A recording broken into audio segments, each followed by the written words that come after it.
Yeah, baby, let's just rock and roll. Hello, hello, hello. What is going on? I got Taffy over there mixing some drinks because, when the cats are away, the mice will play. But yet the mice are away. Now the cats are playing. Okay. We've got work to do. We have a video coming up, but yet we haven't recorded it yet.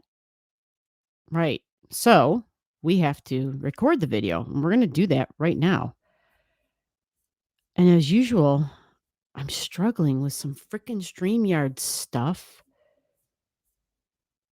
Why? Why do I have these struggles? Can someone tell me, what is the deal? I feel like I'm always figuring out. I don't know what the hell I'm doing. Okay, so how about we just start all over again? And let's begin. Welcome, welcome, welcome. My name is G. You are watching Allastrology. We got the lights. I think the camera says it's rolling. Recording, the word they use now, recording, the other R. And we're going to talk about June. The June is actually coming up quite soon. It is a June full moon. June full moon. Are you ready? We got a chart. But before we look at the chart, if you haven't seen your video for the month of June, all the videos are out. They've been out for, I don't know, a couple weeks now. Some of you have probably, you might have seen it 3-4 weeks ago. You might want to rewatch it. But this video is going to give you the astrological chart, right? So what that means is when you listened to your video, it did include the June full moon. Because when I do the rising sign readings, when I do those zodiac readings that you see, like Aries and Gemini and Libra and Taurus and Virgo and Scorpio, right? When you see those sign readings, I try to make sure I'm including those important events. And to me, anything that involves the moon is a pretty important event. So this is the chart that gives the explanation. It'll show you why I said the things I said. Okay. The difference is this chart shows you, because it's a chart, but then you're taking all these meanings and the things I'm talking about, and you're listening to your video again, which is why I mentioned you might have seen it weeks ago, Mercury brain. You might have seen it weeks ago. And so this video will then give you that visual, and it'll give you my reasons. You'll see it on paper. It's not just some whimsical, G just sits there and says she's channeling stuff. And not that G doesn't do that, but I like to make sure that there is proof that what's coming through can be validated on the map. I don't want to get into the details about it. That's for a Starry Night Live or a night when we're all, talking about message work and stuff like that. But for me, that's how I do me. That's how G does she. So let's discuss full moon energy. Everyone knows, all right, full moons, big time with emotions, right? Everybody's familiar with that. All the stories of EMTs and people who, I don't know, I wish I could just get rid of this bar. It's even this, I don't like the look of any of it. Anyway, I'm just looking at it now and I'm like, why is that so obvious? Normally it kind of blends into the background, I think. Maybe it's because I dim all the lights or something. I don't know, but anyhow, it's standing out and it's yuck to me. So, and then the studio, where you see the screen, things have been changed and they moved around. And so now I'm in the center of the screen and you can see the background, but it's I'm hiding it or something, even though I'm not. Or maybe it isn't. Maybe you can't see it. I don't know. Anyhow, let's talk about this damn full moon. It's a full moon. So it's a culmination of feelings and emotions, right? That's the full moon energy. That's every month. Every month we have a full moon. And it's nothing more than the cycles of the moon, right? Every 14 days, something's changing, something's switching up. There's a waxing and a waning. And each one of those, each cycle, the waxing and the waning is 14 days. And that's how you get the 28-day feminine cycle.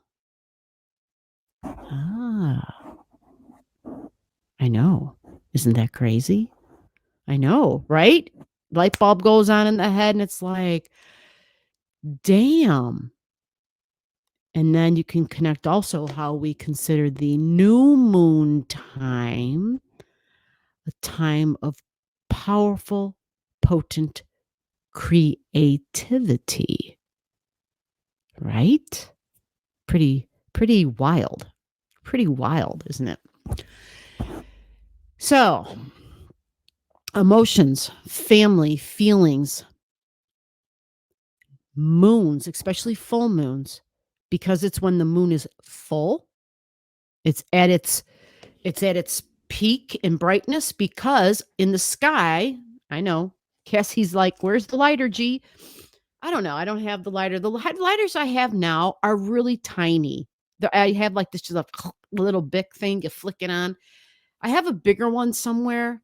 It's an electrical one. Like, you don't have to put butane or whatever the hell in it. You plug the damn thing in to recharge it. I know. I'm like, this is so.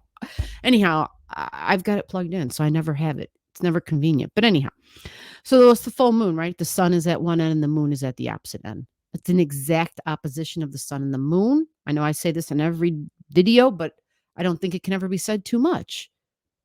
Exact opposite of the sun and the moon, the full moon, the new moon. So let's back up.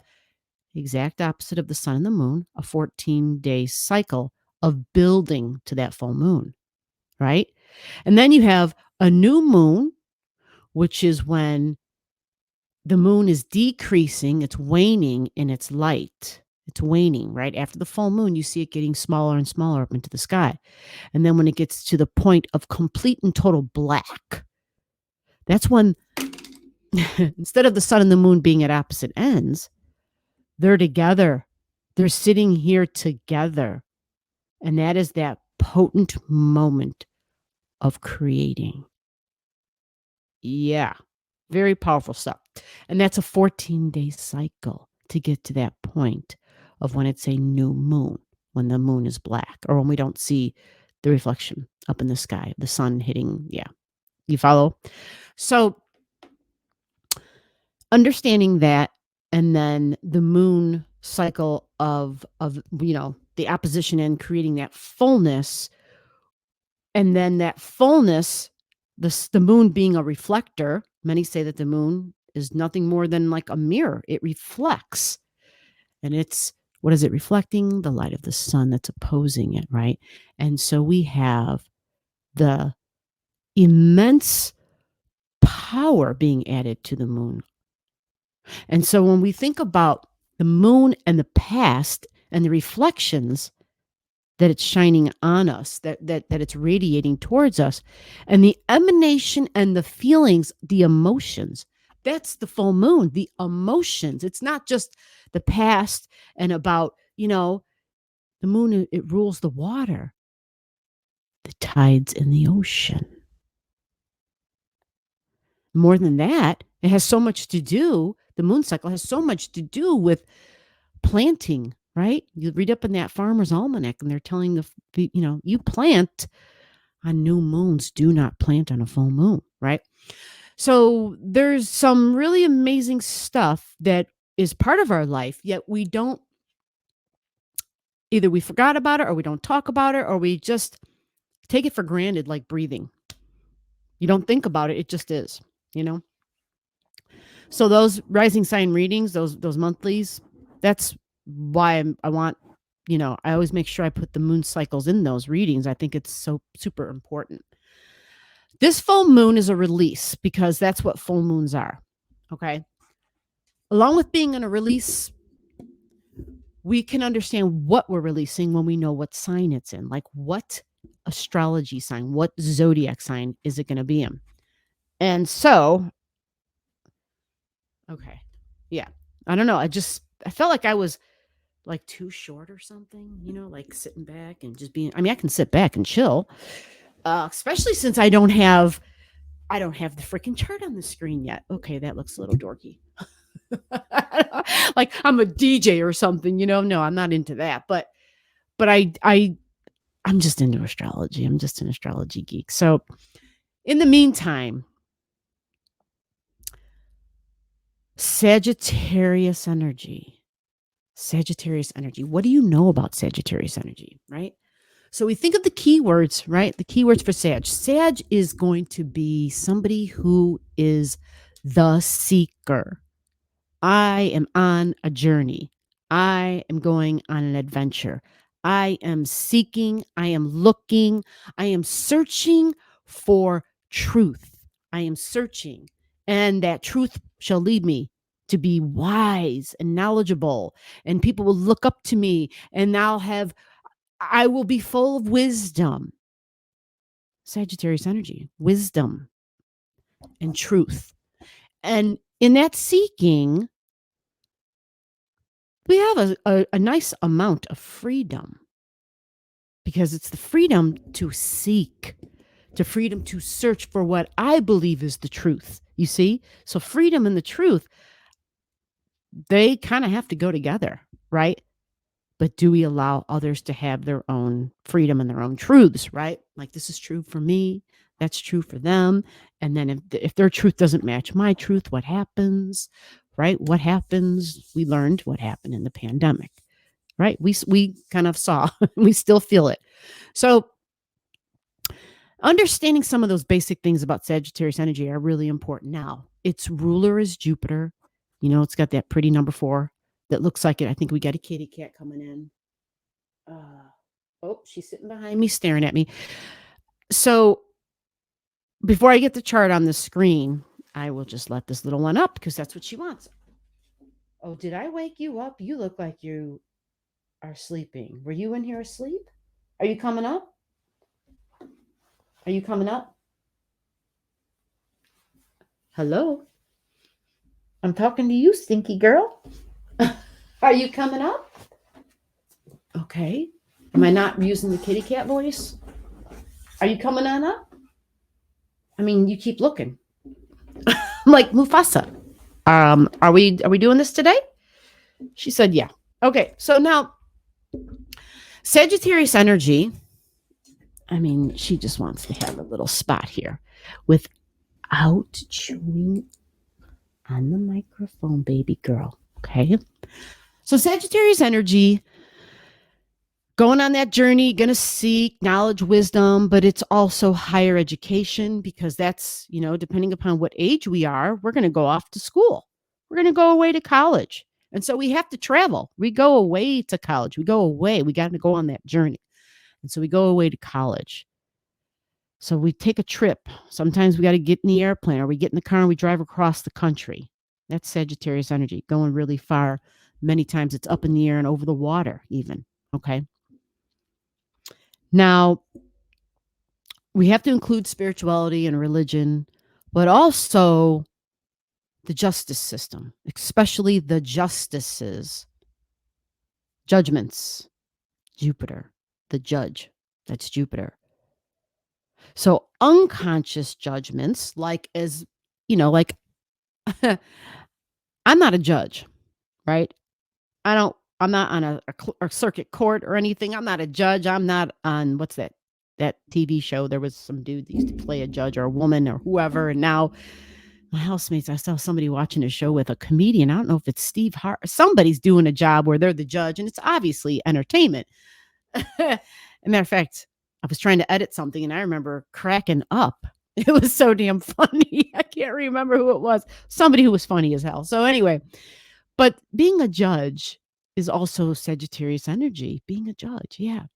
But when we're not a judge, we can still judge people, especially people who are in deep with their belief systems when it comes to religion, right? Somehow there seems to be always this, my religion is the one, the right one.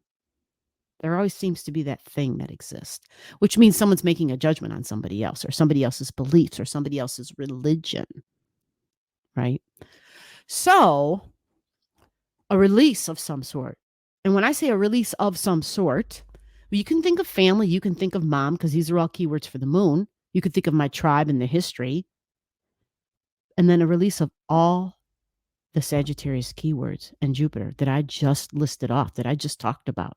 And for some of you, you may be like, okay, some of these things I could see. I can like create a sentence with some of these keywords. And that's the secret, folks, with your life. Sometimes it seems like it's so abstract and I don't get astrology. I don't understand it. They're saying this house and that house and release this and that. Think about how it applies to your life, because you have free will, okay? And astrology honors that. You have free will. You have the freedom to twist and manipulate, to restrict or expand and bend this energy however the hell you want to. Okay? So many times Jupiter, believe it or not, many times Jupiter in a chart can represent masculine energy, a male or masculine energy, somebody who can be male or female, but exudes this masculine energy. And Jupiter is very expansive and can add to things. So many times Jupiter, like if you pay attention to Jupiter in your chart, think about this now, because it's connected to judgment. Do you feel like you're the boss in some way? I know that might not make sense because you never hear Jupiter and boss the same, but there is something about that Jupiter energy, and where someone thinks they're the judge or they're making a judgment on somebody else, where they feel like they can expand what they believe over everybody because it's your ruling. Think about this. Think as if you were a judge in a courtroom. It's my courtroom, right? And so what I say goes. And so I can just expand. I can just spread. Meaning if you're in my courtroom and I give you a look and I point a finger and I look at my bailiff, I'm like, like take care of this shit. And so my power, my beliefs about my power, my beliefs about expanding. She freaked out because my thing was hitting this and these little, that noise. Yeah, that freaks her out. Okay, mama, I'm sorry. I didn't realize I was doing that. So it spreads its energy. It likes to, this might not sound fair.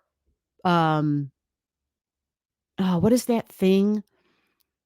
That's probably not a good example. Let me scratch that. Give me some examples in the comments below. Give me some examples. Give me some examples of how somebody can take their belief and kind of like, I wanted to say mansplaining.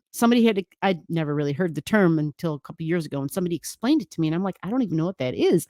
And they explained it to me, and I'm like, oh, you know what? You're right. And that's basically what it was. Well, at least their interpretation of it was whoever is taking their belief about something, and they're basically telling you, well, this is what this is. So you may have a difference of opinion, right? But they're just like, no, it's this. And then they'll just go into kind of bulldozing right over you, kind of a Jupiter move, kind of expanding. And think about air when it just shoots out, right? Think about Jupiter and the expansive power. It just kind of pushes other things or other people to the side because it's got to expand, right? And somebody was saying, again, this isn't a channel about being against men, even though it probably sounds like it sometimes, only because I talk a lot about, women need to support each other because just women, well, we live in a freaking patriarchy. Okay. It's just reality, right? It's just what it is.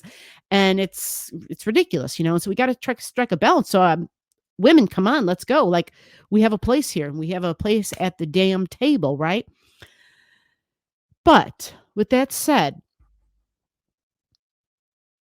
what is that thing called? Somebody called it something. I don't know what the something was, but they said, when you see a guy sitting down and he sits down and you know how a woman normally sits, especially if she's got like on a skirt, like the knees are closed, right? The legs are together. And even if a woman doesn't have a skirt on, you don't normally see her sitting like that, but you see men doing that. I forget what they call the men's spread or something. I have no idea, where it's just like they just flare their legs out like, you know, there's just so much stuff. They need all this room or something, right? And that's got like that Jupiter thing. You see? So I know it might feel like I'm reading between the lines, and I don't know why. Well, because we're talking about Sagittarius and Jupiter. And I'm trying to help all of us to maybe be able to see it in our own life. How have you been like that in your own life? If you know where Jupiter is in your chart, you can probably pinpoint the moments and the times where you've caught yourself doing that. Now, you could have other things in your chart that either angle that in a difficult way where you're not able to actually express that, you know. But there may be other things where it's like a trine energy and where you're like, oh my God, yeah, I do that. You know, like somebody's talking and I'll just talk right over them. I'll talk right through them. I'll talk circles around them until they give up. I'm basically trying to dominate in some way, right? So think of releases and endings and being creative and understand. And creative is a big word, actually, because Jupiter rules this creative energy. It really is creative energy. It's opening up the other side of the brain, and even here in the brain, and even in the pituitary gland in the head, where you're getting downloads, where you're getting information, where you're connecting with the higher frequency, and you're getting stuff that is not from yourself, that is not yours, right? And so this is extremely expansive. Like, I feel like as I'm talking about this Jupiter thing in Sagittarius, that it's just like going on and on and on. So before I go any further, my God, am I done yet? Like, please, someone save me from myself. So here's the chart. Let's draw some lines. Let's mark this darn thing up already. I don't know what just happened, but let's just do what we got to do. There's a lot of weird shit happening all of a sudden. So here is the chart. And we're going to look for Jupiter. I'm sorry, Sag. And here it is. We're going to go with the red because Sag is in red. So here's the moon. You see that? There's the moon. Let's do this. Oh, it went to Hermes at 3 degrees in Sag. Okay, we'll keep that in mind. So there it is. There's the moon at 1317 in the sign of Sagittarius. Right. You're thinking, why the hell did she keep saying Jupiter? Jupiter rules Sagittarius. So you got to know both, you know, and those keywords you can interchange them, Sagittarius and Jupiter. You can interchange those keywords because, as if you've seen by now, by my little lengthy talk there, it was only 20 minutes. But as you've seen, I've talked about Jupiter in a lot of different ways. And so that's Sagittarius in a lot of different ways. Now, we're going to go small on this. Not small, but I'm going to go back down to normal size now. And we're going to take a peek, just for those who may not be aware. We're going to take a look just real quick. There's the sun. You see it at 1317. So that opposition, when I said the moon is at one end with my pen, the moon is at one end and the sun is at the other, that's called an opposition. If I didn't use the word opposition, there it is. There's the sun, that circle with the dot in the middle, in Gemini at 1317. And there's your moon in Sagittarius, the arrow. There's your moon, 1317, exact degrees, exact minutes, full moon. And we know it's the full moon in, why not Gemini? Because the moon is in Sag. You follow? Right. Now, what else is happening at this time? If your eye isn't paying attention to it, I'm going to point to a couple of important things out. This is June 3rd, and I've done a lot of videos, already talking about June and how the month of June is important because it kind of is a big kickoff to the rubber hitting the road. Things start to stabilize in June. Okay. And that is due to Jupiter and the North Node being conjunct in the stable sign of Taurus. Below the video, I'll have all the degrees for those of you who like to pay attention to the degrees in your chart. Again, if you don't know and you want to know, just comment below.